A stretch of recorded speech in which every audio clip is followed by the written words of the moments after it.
Welcome to the Fit Drivers Podcast, sponsored by 10th Street, connecting carriers and drivers to make life easier, pre and post-hire. From efficient and seamless recruiting to tools that keep drivers engaged and compliant and on the road. 10th Street helps you market, hire, retain, and grow. Learn more at 10thstreet.com. So welcome everybody to the Fit Drivers Podcast, brought to you by 10th Street. And we know now by now, if you've listened to some of the series, this podcast are about now bringing awareness to the driver health crisis out there. In this particular year, I've been working on solutions and what we can do to help carriers and driver organizations to provide some solutions, right, for this trucking community. We know it's very underserved and it's hard for them to, to make changes. So I'm very, very excited today to introduce a couple fine folks that I've met here recently about a new alliance that's coming forward on physical activity. So with me today is going to be Dr. Laurie Whitsel, and she is the nationally recognized leader in translating science into impactful public health policy. As the Vice President of Policy Research for the American Heart Association, she also serves as a Senior Advisor for the Physical Activity Alliance. And joining her as well as a new friend too is Murray Harber. With over 30 years of experience, he has led teams on initiatives to award-winning outcomes in athletics and employer health.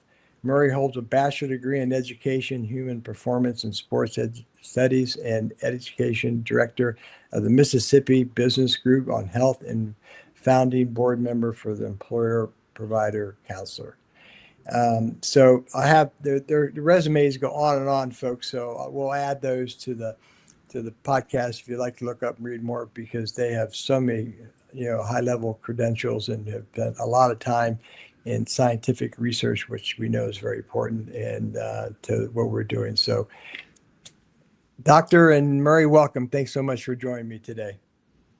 Thanks for having us. Right on. So we're going to dive into this and talk. And so I thought maybe what we should look at doing is talk about, and Doctor, you might want to lead this off. Tell me about the mission of the association and really and your goals, and how did it come to be? Thanks, Bob. Thanks for asking.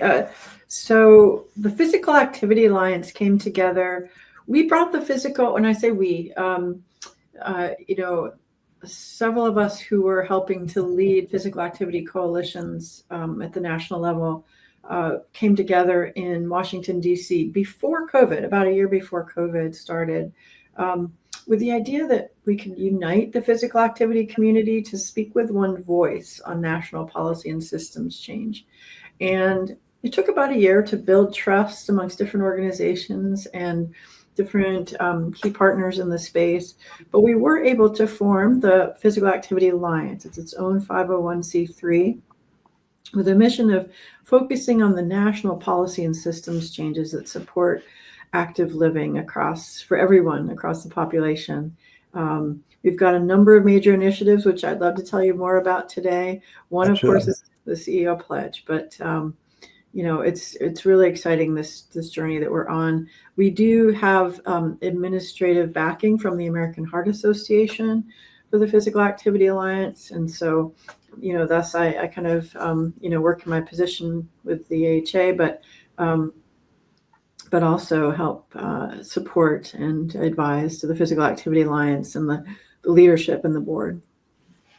So how did you, if you interested to know that you felt like, I think I probably know the answer to this, but I want to ask about the initiative starts with going to the CEOs of the companies. Yeah, so one of our key initiatives is the CEO Pledge, as you said, and it's our opportunity, Bob, to create a movement. We know, for example, that leadership role modeling makes a difference in worksite culture to support physical activity.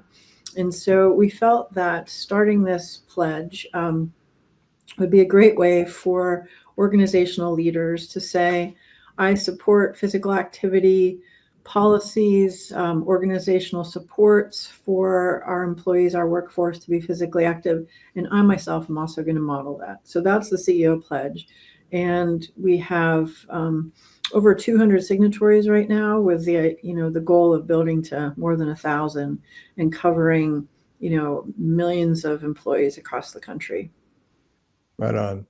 So Murray, I know with your vast background of many years of working in an employer space and putting these health programs and so forth together. So I'm tagging off of what the doctor just said there about, the CEOs and getting behind. I get that, right? Because I can, as you and I have had these conversations, any successful trucking companies I've been involved in, the reason for it to always have the most common thread is because the top of the food chain got involved, right? The CEO, the president was supportive of it, and they can press it down. If they're setting the stage, right, and getting behind it. Have you found that to be the same as for me, that that's what really drives it, and that's the reason for you attacking the CEO level right away? Any successful employee health and well-being program, no matter what, if it's promoting effective health care to being lifestyle factors like physical activity, healthy eating, starts with the leadership, and the leadership has to support and promote it. And when I mean that is support is making sure that they're having resources available. They know that they can promote the different areas within their organization, how meaningful it is. And then they've got to be able to promote it and allow and be out there, communicate it and demonstrate it themselves, and then encourage and make sure that their direct reports and the other leaders, the middle management, support and promote it as well. That's where things fall apart. The leadership can support it, but if the middle management doesn't support and promote it, it can fall apart. So they really got to make sure that it trickles down and becomes part of the culture. And physical activity is probably the cheapest solution that any employer could employ, of getting people just to take a walk or warm up, take a break and stretch, or it doesn't cost anything. I tell people, if you walk on your 15-minute paid break, then you got paid to exercise. Well, it's very true. I mean, it's not like you're asking them to, put in an Olympic swimming pool or gym. I mean, at the best, invest in a decent pair of walking shoes, right, or running shoes that you can walk.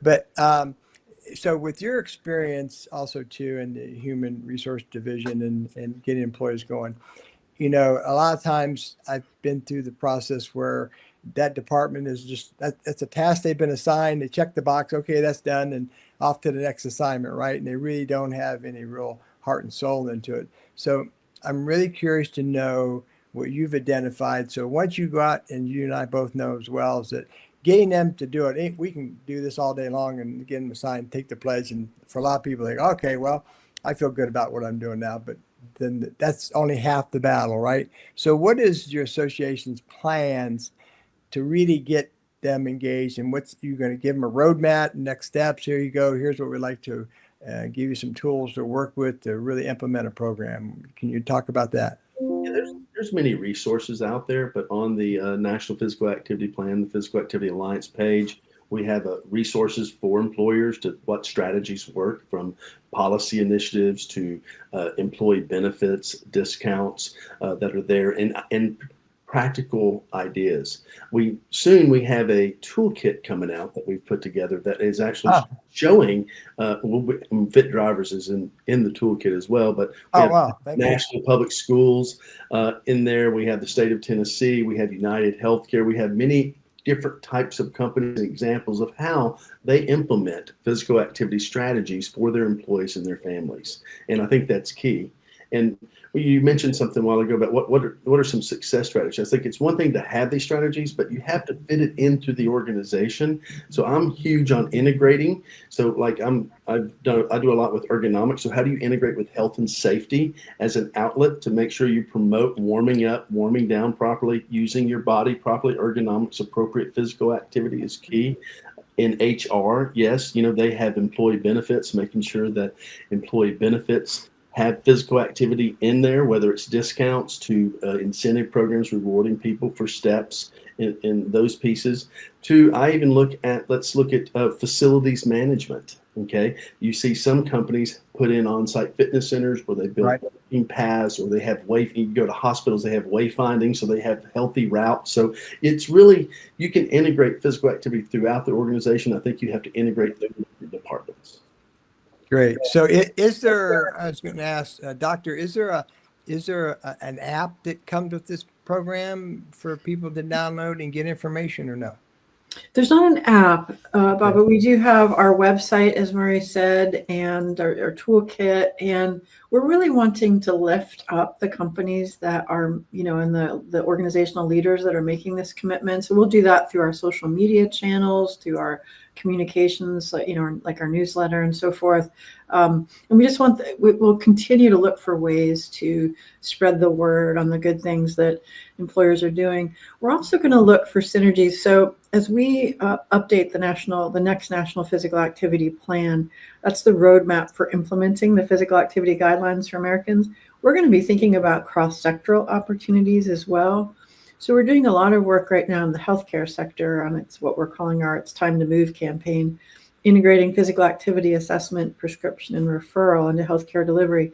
And we think that there are incredible parallels with what employers can do there in terms of integrating physical activity opportunities into their benefit design, incentivizing healthy living behaviors with worksite culture, making sure to assess for physical activity in their workforce, looking for healthy physical activity opportunities throughout the workday, and having organizational policies that Murray mentioned that support that. And then, regularly, like a clinician would talk to their patient, employers can also talk to their workforce about the importance of physical activity. So a healthy physical activity at work and even outside of work. So we're going to be looking for those cross-sectoral opportunities where healthcare and the business industry sector, for example, can coordinate and collaborate, and employers can coordinate with schools to support families in being physically active. So in community, making sure that there are community recreational spaces and so forth for physical activity. So we're going to be looking for those opportunities as well as we build toward the next National Physical Activity Plan. It should be released in 2028. That's our goal, alongside the next iteration of the next version of the physical activity guidelines for Americans. Right on. So with your obviously you're the professional researcher, right? And so I'm curious I just work with a lot of researchers. Yeah. So I'm curious to know about from your interest in this, and I know Murray's probably got some insight on this as well. But what kind of positive outcomes are you looking for that you're hoping that this will stimulate? Well, first, is creating that movement, as we said, of organizational leaders that are willing to commit and say this is important. Because I think when that happens, then you start to see momentum, and you start to see shifts in how we work in a healthier way. So we'll be tracking not just the numbers of organizational leaders signing on, but the number of employees that are covered by those signatories, and then we'll be ideally lifting up examples in different sectors of the economy where we're seeing really positive things happen. And then connecting employers to resources that we have and that others have to support this work. Those are some of the metrics that we'll be using. I think ultimately we're going to be tracking with our national surveillance systems to see trends in physical activity behavior across adults and kids. We know there's such an important connection with employers supporting not just individual employees, but also families in this, healthy living behavior. So we're looking forward to tracking all that, working closely with CDC and HHS and others to just keep track of where we're headed as a nation. Murray, do you remember, and I don't know if it's still a thing anymore, but what was it, the presidential physical, remember, is that still the President Physical Fitness Challenge? Mm-hmm. Is that still a thing? Remember, you could sign up. Is it? Yeah. Okay. Yeah. You could sign up and they send you like a really nice badge you could get put on and so forth. But I know a couple of my previous acquaintances of people I worked with, Denise Austin, I think at one time she was like a leader of it, and then I think even Arnold was. I mean, so I don't hear much about. Do they still look at a point in that? Because remember, if you did, I don't know what it was, so many sit-ups and push-ups and chin-ups and that kind of thing, right? You get awards, and I haven't heard anything about that for a long time. There's a president's council on physical fitness and sport, right? And most Right. presidents will either support it, or at least whether it's they're doing something or they put people on there and they promote the presidential challenge and other resources that are available. Part of it is with the CDC. They have the Right.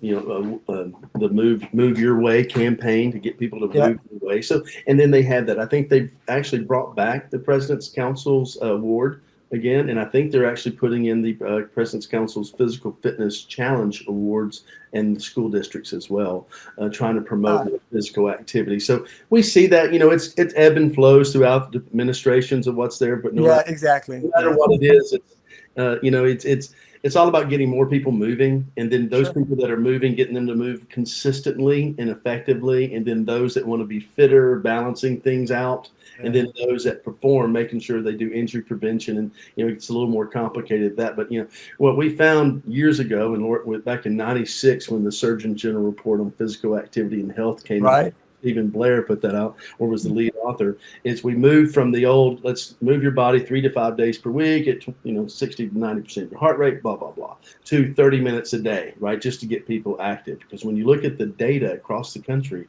less than 30% of Americans meet the 30-minute recommendation. So we've been really trying to push that public health message. And through the Alliance, through the CEO pledge, through employers, and getting them to understand, it's worthwhile. You mentioned outcomes, right? And when you get employees and their families to move more through the day, they become healthier. They reduce health risk. They become less cost to the health plan or even workers' comp. We always say a healthy employee is a happy employee, is an at-work employee. They're at work and they're happier. So there's a lot of benefits and outcomes from the individual level, and then the organizational level from a cost and impact perspective that happens. And for something that's easy, I go back to, and Laurie knows this, is the Exercise is Medicine campaign, where she was mentioning physicians and medical providers using that toolkit to use physical activity as a vital sign. So when they go in and they check blood pressure and cholesterol and the other aspects, the weight, BMI, they need to measure the physical activity level. Because what we found is when someone meets the standard for physical activity, it reduces the BMI metric. So it balances it out. So someone can be, fit and fat, as Stephen Blair would say. So you can be a little more overweight, but if you're active, it counteracts that risk. Sure. Well, and being a little greedy here, because my livelihood has been in the professional truck driver space, right, and bus drivers. So, and when I'm coaching them or counseling them, I always tell them that, listen, there's no magic to this except for the fact of the magic of being willing to do the work. And it comes down to two simple steps, right? It's movement and what you put in your mouth, and keeping it simple for people to follow. And most time that's, if you can find a happy compromise between those two. And that's why I'm really excited about joining forces with what you're doing here, because I feel like that, given the current crisis of the driver health population, this can really be a way, because trucking companies it's still struggle to get them to get involved and get behind, because for so many people, they go truck driver, working out, they just can't put it together, right? But a lot of companies do believe it makes a difference, and we've shown it. I mean, especially in today's environment where almost 60% of the professional drivers out there are operating with less than a 1-year medical card, which means they have to go back and get another physical. And if they don't pass their requirements, then they'll get dropped to a 90-day. And we lose, it's an astounding number, 300,000 drivers a year because they can't pass their medical for whatever reason, right? And they talk about all the time, there's a driver shortage. And a lot of times people don't like to hear me talk about this and that, because I tell them it's not a driver shortage. There's a shortage of vision to do things differently, right? Instead of just typically in the industry, it's like they get a list in every Monday morning. Hey, we lost 10 drivers. So they call a recruiter and say, hey, because typically they got to get 50 in to at least go through, and hopefully they keep 10, because the turnover is like 90%. So you're always going to have that core group of drivers that'll work for a company for many years, but to really move the freight needed for companies to be successful, you've got that top tier that keeps turning because they're recruiting mainly from a pool of folks that are devastated. And I know Murray and Doctor here, you probably already know more about this than I do, but a lot of times when you are dealing with people who are not really employed and lower incomes and so forth, usually they bring a bad medical record with them, correct? And so when they try to come in to the workforce, and all of a sudden they say they need a job, right? And their recruiting is very simple. It's like, you believe this, Murray? They're going to pay you to drive around the country and see the world, right? And see all this magnificent United States we live in, right? But what they don't tell you is all of a sudden you're coming down a mountain in Colorado and it's blowing and snowing and you're pulling that big truck and it's all over. And I, I can tell you many times, more than I wish to count, I've sat in the safety director's office when a driver calls in and said, "Hey, this is not for me. I'm done." In the safety man, okay, I understand, Murray, no problem. Just come on back in. We'll get your process. No, you don't understand. I'm done now. The truck is at the Motel 6. I'm at the bus station. I'm going home. Wow. And it happens all the time. It's a tough deal, right? So, Wow. so my platform is always about, why not spend a few dollars and save the skilled driver today before you spend 5, 6, 7,000 to hire the next unknown driver tomorrow, right? Mhm. So, but getting them to change that model. But things like this, I think, will be a big help. And what you're doing is incredible. I think we can really raise the bar and bring more awareness and get people by putting this in their hands and giving them tools to use, right? Just like you said, driving awareness. Right. So I love the driving, right, example. One thing I've enjoyed getting to know you and talking more is in my work with employers, whether it's working for a county where we have a sheriff's department where they're driving all day, or the electrical power group and they're in trucks all day, is teaching them how to warm up to get in there. And if the fitter they are, the more stable they are in the vehicles, right? And they're able to actually manage the act of driving better. And then, taking breaks properly, getting out, stretching out. When we sit in one spot, things get tight. So we need to get out and, warm that up, loosen up the joints, and it helps with their mental alertness. And one thing I love about your 20 by 20 challenge with your veterans' mental health awareness, suicide awareness, is there's a huge link between physical activity and mental health. The more active you are, the less likely you are to have mental health issues. So it links to a lot of things. And I think in any work situation or whatever occupation or just living, physical activity is pretty much a free medicine. We call it exercise medicine, and it is, and I think it can help everyone. Well, I mean, I've said this many times. I mean, everybody has rough days and rough times, and I tell them, so listen, you'd be surprised if you just go out and simple as take a 30-minute walk, and you come back and reset and say, you know what, that problem is really not as bad as I thought it was, and you kind of work through it through your mind, right, and get re-energized and really feel better about it, and ready to make a change and figure out a positive way to deal for it instead of doing a knee reaction, as they talk about, right, and making the decision. And I've learned over the years I've always said when somebody says, "Well, Bob, I got good news and I got bad news." So give me the bad news first. I'd rather hear it first, right, and then I'll figure it out from there. But I've learned to always kind of control my emotional reaction and kind of sit on it for a little while, think through it, right. And I can tell you 9 times out of 10, the initial response I wanted to give is not what I really wanted to give after I thought through it, right? I said, man, I'm glad I didn't do that. And the same about this. And, and so for the driver space, one of the questions, and I don't know if you folks have ever done this or not, but when somebody comes to me and said, hey, Bob, I need to lose weight, I need to make a change, right? And the first thing I always ask them, why today? Why did you come to me today and not last week, last month, last year? And in the trucking population, 9 times out of 10, it's because they were home, the grandkid or the daughter said, hey, Dad, you going to be around to walk me down the aisle? Can we come out and play? I mean, it's always them, even though we all know that we need to do it for ourselves, right, to make the change. But in the driving community, it's always about their family, because if the driver loses their occupation, it's collateral damage at home.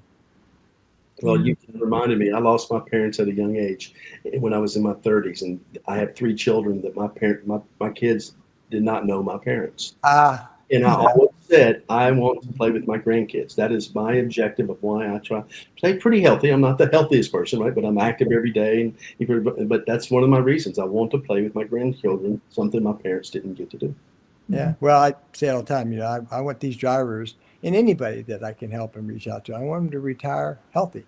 Right, and be able to do some things. And even when you're retired, you still doesn't mean that you got to. It's always about movement. So when you look at some of these populations, and I bet you got a lot of great statistics, Doctor. I'd like to really chat with you again about sometime about the longevity when people make changes, right, and keep active. And retirement shouldn't be retirement just sitting on the front porch. I think you still got to keep moving, correct, and look Absolutely. at making changes. Yeah. Oh, it's just across the life course. Physical activity and healthy living is just so important. And I think that goes both ways, Bob. I'd love to take some of the important statistics that you summarized and mentioned during our conversation today and bring those back to the physical activity community so that we can think about different parts of industry. In this case, folks who are driving, moving, critical goods across the country every day, having to sit for long periods of time. The physical activity guidelines show that if you can counter that sitting with some physical activity in different parts of the day, it makes a huge difference in overall health and well-being. So we want to lift up all the great work you're doing. So I really look forward to staying in touch. Absolutely. So do you know Dr. Carl Seibert from the CDC? He retired recently. Do you know Dr. I haven't Carl? worked with Carl. I've worked with so many folks at CDC, and we stay in really close touch with the incredible team at the Division of Nutrition, Physical Activity, and Obesity, led by Ken Rose and Janelle Gunn. They've been wonderful partners, and we actually have a memo of understanding with the Department of Health and Human Services. We support the physical activity guidelines for Americans and the great work that CDC is doing on their initiative called Active People, Healthy Nation. Nice. Well, Dr. Saber, he's was a scientific, much like you, a researcher there, and he recently retired, and he worked in the transportation space and has done a lot of studies. So I had him on my podcast. Great. And very pleasant gentleman, and so we're actually working on another project, and I'd like to talk to you and Murray about it. You might have some interest in what this would look like. But since you brought that up, I wanted to ask you what other major, companies, research, CDC, any of those other companies that are help supporting your initiative. Can you say who those are?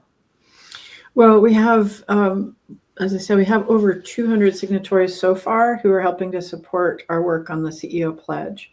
And those are, you can actually go to the site and see who the signatories are. So definitely take a look. I would encourage all your membership to go take a look and see who's working with us. But we have, in the context of our other work, like I said, it's time to move is building on the great work of Exercise as Medicine and other folks who have been in this space, really trying to make this a standard of care. And we're doing some of the policy systems changes that are needed to, make it kind of normal to have this conversation with your clinician and then be able to follow through and find physical activity opportunities in your community. So we're working on that. That's one of our big initiatives. We've got a youth report card that we do every 2 years, national report card for kids, youth physical activity. And we work and coordinate with 54 other countries on that. And it's, not, unfortunately right now, not the kind of report card you want to bring home to your parents, but it's a great, it underscores why this work that we're doing is so important to move adults and family, kids and, support families. And then we do a congressional physical activity challenge every year where we ask policy, members of Congress to walk the talk. And so that's been fun, bipartisan, lots of interest across both Senate and House and across both parties. And so that's been a great opportunity to engage policymakers and get their support for this work. And as I said, then we have an annual symposium where we bring thought leaders together to really focus on what we need to be working on and the policy and systems change space. And then finally, we have this, as I said, this memo of understanding to walk alongside the federal government and giving guidance to the public that we're all, supporting and getting behind. So it's consistent, it's clear guidance, so everybody understands what they need to do to support their health. You bet. You bet. And just strictly, I was talking about just movement. Keep moving, Mm-hmm. keep trying, and Yep. move forward. So this has been great. Well, so before we close, Murray, you have anything you'd like to add Yeah, before we close? you got me thinking about examples of people doing things. I know that with our Mississippi Business Group on Health, we partnered with the all state government in Mississippi, and we did Shape Up at the Capitol every year. It was a big health fair on physical activity, showing all state employees that came by the Capitol. We did a walk around the Capitol, had stretching, Wow. had line dancing on the lawn. We had like 150 people out line dancing Whoa. on the lawn. Just different ways to be active, and that's just one example of. And a lot of your large to mega large companies have mature employee health and well-being programs that physical activity is at the core of. So we're trying to highlight and show people how easy it is to do things of that nature. So some people have on-site fitness centers, some people have walking trails around, some people have yoga classes in the conference rooms, some people have meetups where they'll pop up. I've had some sheriff's departments where they meet up and they actually get together. Instead of coffee and donuts, they actually do some stretching and breathing, because you have an advocate that likes that, so he's willing to do that. So there's many ways and examples that you've got me thinking about companies that do things. When I was at Hennepin County, Minnesota, we did a bike to work day. So it was a celebration. They still do it today. We're one day a year during Bike to Work Day. We have a bunch of tents and vendors set up in the city of Minneapolis, Hennepin County, and other downtown employees. People rode their bikes in from around the Twin Cities metro into downtown. So there's many ways to promote physical activity, many ways to make it happen. It doesn't always just have to be an on-site fitness center or taking a walk at lunches. Sure. Many different ways that and a lot of companies that are doing some examples. And the toolkit will show people a few ways. Plus, there's other resources on the web that can show those. You bet. You bet. Absolutely. Well, so how can people learn more about it before this big announcement comes out? I mean, is there a website, right, that they can go to and learn about and sign up?